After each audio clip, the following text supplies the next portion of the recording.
Hello everyone, welcome back to the channel. In this video I'm going to walk you through an easy step-by-step guide on how to buy Bitcoin on Changelly.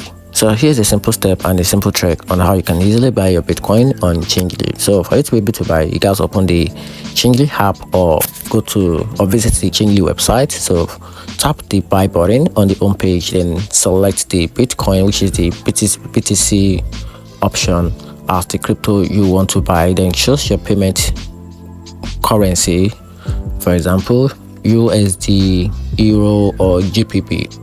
So after that, you have to enter the amount you want to spend.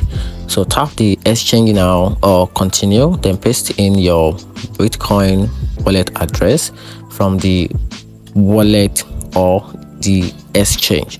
Then choose the payment method. Your payment method can be credit card, Apple Pay, bank transfer, or any other option that is available for you, and it's very far more easy for you.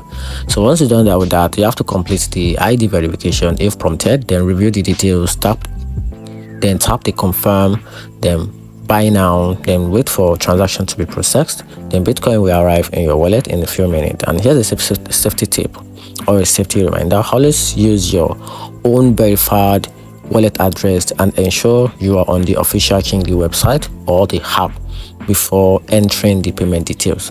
And that's it. Hope you find the video helpful. Turn on the notification button and subscribe for more review.